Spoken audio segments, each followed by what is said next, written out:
L'Europe est confrontée à la pire sécheresse depuis au moins 500 ans, alors que le manque de précipitations classe déjà cet été comme le plus sec depuis 50 ans en France.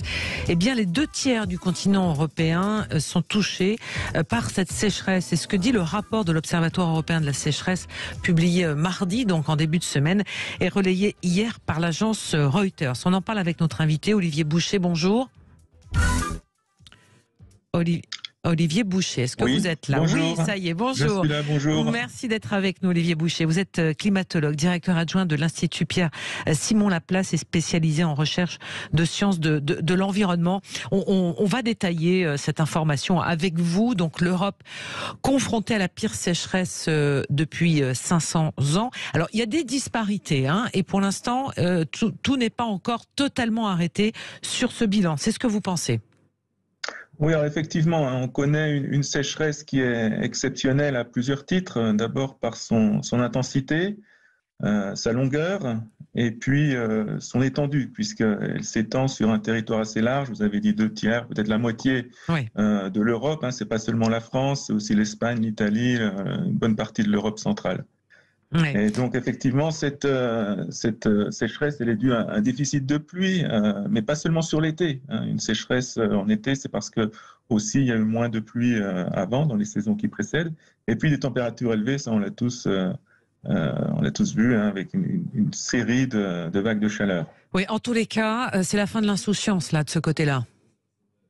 Alors on a, on peut en discuter, mais il y a effectivement des indications pour dire que ce genre d'événement peut devenir plus fréquent, mais là il est vraiment exceptionnel et il se traduit par un certain nombre d'impacts sur le débit des rivières qui sont très bas, sur d'autres indicateurs comme le rendement des cultures, en particulier les céréales d'été, et puis les feux, ça on l'a bien vu en France et ailleurs, la végétation qui est en stress, voilà, les restrictions d'usage d'eau et puisque en France, on a la quasi-totalité des départements qui sont en crise par rapport à l'eau, et les départements qui ne sont pas en crise, ils sont en alerte ou en alerte renforcée.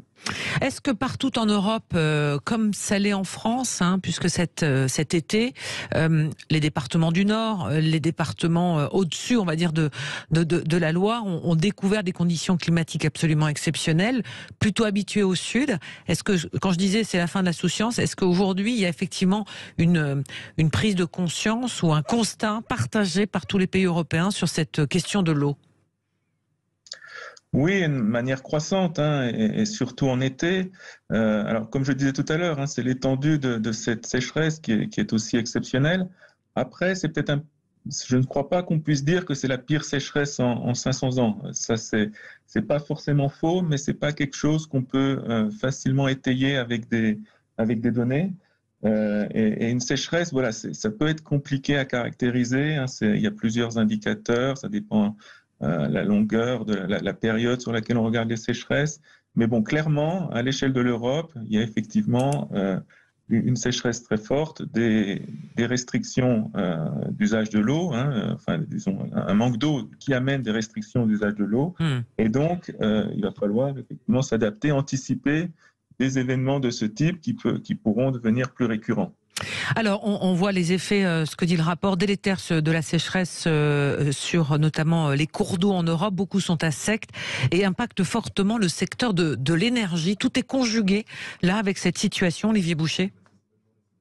Oui, le secteur de l'énergie, c'est un des secteurs qui est impacté par la crise de l'eau, puisqu'il y a à la fois de l'hydroélectricité qui va rentrer en compétition avec d'autres usages de l'eau, et puis bien sûr le refroidissement des centrales, qu'elles soient thermiques ou nucléaires, qui a besoin d'eau. Et en France, on a des centrales qui sont plutôt positionnées le long des rivières, et donc nécessairement il y a un impact sur ce type de production d'énergie. Est-ce qu'il y a une solidarité sur l'eau entre pays européens ? C'est pas forcément évident. Bien sûr, il y a des grands fleuves qui traversent plusieurs pays, voilà, mais disons, l'essentiel de l'eau, elle est quand même consommée localement, donc c'est plus difficile à mettre en œuvre une solidarité au niveau de l'eau que solidarité sur d'autres impacts météorologiques ou climatiques. Quelles sont les prévisions que vous avez? Parce qu'on pourrait penser que bon, on va rentrer dans une période automnale bientôt, enfin dans un gros mois maintenant, hivernale. Est-ce qu'on a suffisamment aujourd'hui de moyens techniques pour le prévoir? Bah, disons qu'on ne sort pas facilement d'une sécheresse, hein, puisque quand les sols sont très secs, il faut du temps, il faut des précipitations pour les humidifier et pour que la végétation reprenne le dessus.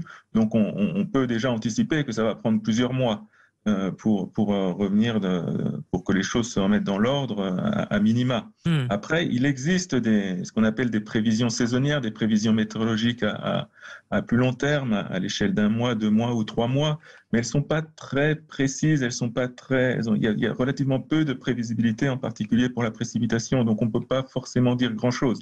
Mais on peut espérer effectivement que l'automne et l'hiver sont plus propices aux précipitations, mais on ne peut pas exclure non plus un déficit par rapport au normal. Est-ce que cet été a été exceptionnel par la combinaison de ce manque de pluie qui provoque donc cette sécheresse, plus la canicule? Voilà, il y a effectivement deux effets, hein. Il y a vraiment un déficit de pluie, et puis après, il y a une canicule qui va augmenter l'évaporation par les sols, la transpiration par les plantes, et donc ces deux effets se combinent. Et donc, il y a effectivement quelque chose d'exceptionnel dans la combinaison de ces deux effets, mais ils sont aussi un petit peu liés. L'effet le plus spectaculaire, outre les rivières asséchées, ce sont les feux de forêt. C'est la forêt qui souffre en premier lieu. C'est de ce Oui, côté-là. la forêt, parce que voilà, quand il y a une sécheresse, ben, il y a moins d'humidité dans les sols, mais aussi moins d'humidité dans la végétation elle-même, et donc la végétation est beaucoup plus inflammable, alors que ce soit des feux qui sont accidentels ou alors qui sont euh, voilà, dû à des pyromanes, mais dans les deux cas, voilà, la végétation effectivement souffre beaucoup. Donc là, il faut réfléchir à au moyen de peut-être diversifier la forêt, de faire en sorte que de pallier au problème en rendant la forêt un petit peu. Oui. Ouais. Juste en termes de ressources, vous disiez tout à l'heure, pour que la situation redevienne un tant soit peu à la normale, il faudrait qu'il pleuve beaucoup.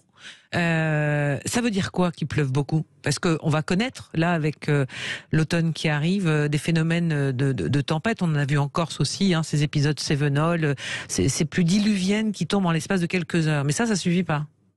Non, il faut qu'il pleuve beaucoup, mais il faut surtout qu'il pleuve régulièrement, parce qu'effectivement, des pluies orageuses ou des pluies qui arrivent d'un seul coup ne permettent pas vraiment d'améliorer la situation, parce qu'il y a un fort, elles sont associées à un fort ruissellement et relativement peu de pluie va pouvoir percoler dans les sols.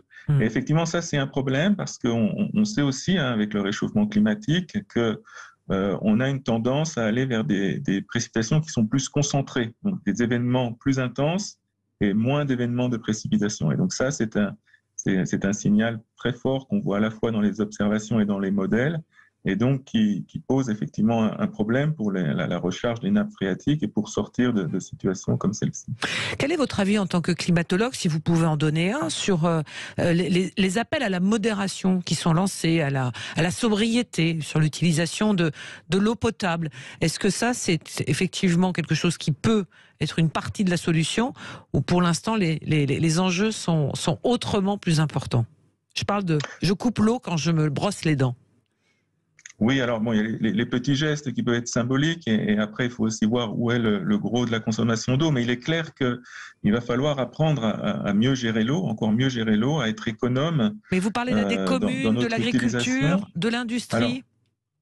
oui, mais toutes les utilisations, donc l'agriculture en premier lieu, mais l'agriculture aussi sert à nous nourrir, il faut pas l'oublier, mais l'industrie et puis les usages domestiques, etc. Alors après, on peut aussi envisager stocker un petit peu plus d'eau entre l'hiver et l'été, hein, l'hiver où il y a un peu plus de précipitations et l'été où on voit qu'il y a moins d'eau, et ça peut faire partie de la solution, mais ça ne remplacera pas une gestion plus économe de l'eau, et en particulier pendant la période estivale. Expliquez-nous enfin aussi, Olivier Boucher, le climat se réchauffe, donc il va moins pleuvoir ou pas? Donc le climat se réchauffe, et ça on sait très bien que c'est dû à l'augmentation des gaz à effet de serre, c'est très net, il n'y a aucun doute là-dessus. Ah, il y a des gens qui pensent que l'homme n'y est pour rien, hein. Oui, non, mais bon, ils sont ultra minoritaires et n'ont pas d'argument. Mais donc au niveau des températures, c'est très clair. Hein, et sur les vagues de chaleur, la probabilité d'avoir des vagues de chaleur a fortement augmenté dû au réchauffement climatique. Sur les précipitations, c'est toujours un petit peu plus difficile parce que c'est une variable météorologique qui est beaucoup plus variable, mais il y a quand même un signal assez clair qui indique qu'il y a moins de précipitations sur la partie sud de l'Europe avec le réchauffement climatique, peut-être un peu plus dans la partie nord, et puis on a voilà, une ligne de partage qui est un petit peu au niveau du centre de la France ou du nord de la France, mais aussi moins de précipitations en été. Donc ça c'est assez clair. Et donc voilà, ces deux choses-là combinées augmentent sans doute le risque de sécheresse avec le réchauffement climatique. Même si je l'ai dit tout à l'heure, la sécheresse, ça peut être un peu plus difficile à caractériser que simplement la température ou la pression. Oui, sa pelouse qui est grillée quand on rentre de vacances, c'est pas grave. Ce qu'il est beaucoup plus, c'est ces sols très durs. On pense à l'agriculture qui pourront par exemple difficilement semer là les semis d'automne. Oui, bah et puis c'est l'agriculture et aussi voilà au niveau aussi des plantes hein, qui ont besoin d'eau bien sûr pour pousser. Alors après il y a des cultures qui sont plus sensibles hein, à une sécheresse estivale. Donc c'est tout ce qu'on appelle des céréales d'été comme le maïs, le soja, le tournesol et puis d'autres cultures qui vont être moins sensibles comme des céréales d'hiver qu'on plante en hiver et comme le blé par exemple, et qui poussent plutôt au printemps et qu'on récolte en été ou la fin de l'été, mais qui sont moins sensibles à la sécheresse en fin de cycle. Olivier Boucher, en tant que climatologue, comment vous qualifieriez, vous, cet été 2022 ? Il est exceptionnel. Après, il nous faut un petit peu de temps après pour l'analyser. Hein. On analyse les événements après coup, on les replace dans leur contexte. Avec réchauffement climatique, sans réchauffement climatique, à partir de longues séries d'observations, à partir de nos modèles, de techniques statistiques. Donc voilà, il faut qu'on mène ce travail sur un certain nombre de paramètres, la température, les canicules, la précipitation, la sécheresse. Donc ça prend un petit peu de temps. Mais je pense qu'on peut d'ores et déjà dire qu'il est exceptionnel à plusieurs titres. Merci beaucoup pour cet éclairage sur cette information qui a été donnée donc dans le courant de la semaine sur l'Europe confrontée à sa pire sécheresse depuis 500 ans. Les données climatiques, on attend quelques orages d'ailleurs dès ce soir. Soyez prudents du côté du sud-ouest de la France, des orages parfois même violents. Merci beaucoup Olivier Boucher, climatologue, directeur adjoint de l'Institut Pierre-Simon Laplace, spécialisé en recherche de sciences de l'environnement. Et cette interview, si vous le souhaitez, est à retrouver également sur notre site sudradio.fr.